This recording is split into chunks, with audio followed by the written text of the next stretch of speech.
Hiya gang, still no haircut.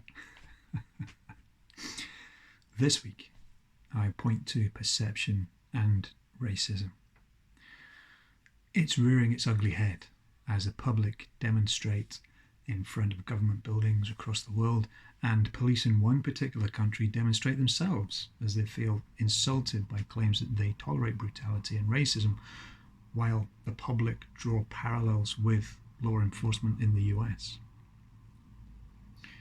We're also seeing statues that have stood for generations and now being viewed through racist lenses as some are toppled and others are protected.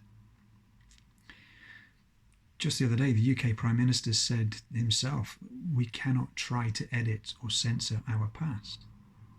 Now, while this may seem obvious to many, in our community, in our group here, we see this understanding, don't we?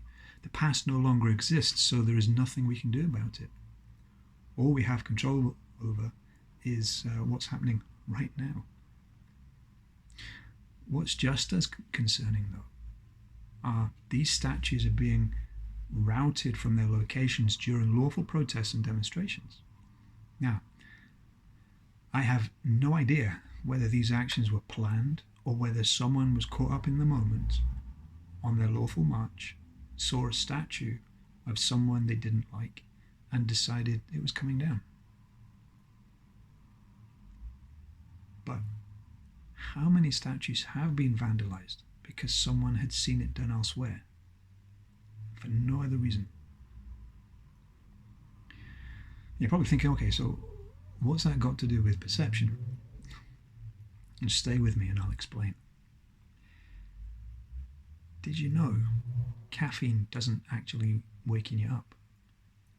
It's true, and I'll explain why. It'll be no surprise that caffeine is a type of drug that promotes alertness. And these drugs are called stimulants. Again, you probably see that term on the side of, written on the side of cans of energy drinks and bottles. Now, here's the sciencey bit. Caffeine acts as an adenosine receptor antagonist. I know, adenosine is a substance in your body that promotes sleepiness. So when you feel tired, that's adenosine doing its job. Now, the non-sciencey way to explain the receptor antagonist bit, here goes. So what caffeine does is it blocks the signal given off by adenosine so your brain doesn't receive them and so doesn't tell you to fall asleep. Thinking about all those movies where someone's signal is jammed and they can't get through, well, it's the same idea. Now, stay with me, okay? Caffeine starts to wear off after 3 to 5 hours. So what do you think happens? Now remember, caffeine doesn't waken you up. It only blocks the sleep signal. So when the caffeine wears off, all those signals that have been blocked suddenly break through. And where do they go? They go to your brain and they overload it and you crash.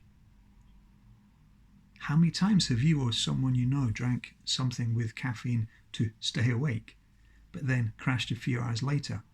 Well, that's those adenosine signals overwhelming the brain. They've only got one place to go. Okay, but what has this got to do with perception? Well, consider this for a minute.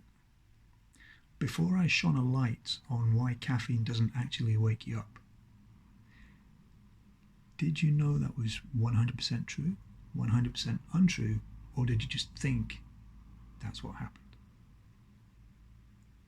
The same happens with your perception. Our actions, while being legal and well-meaning at the time, are sometimes based on not what we know to be 100% true or 100% untrue, but on what we think is true.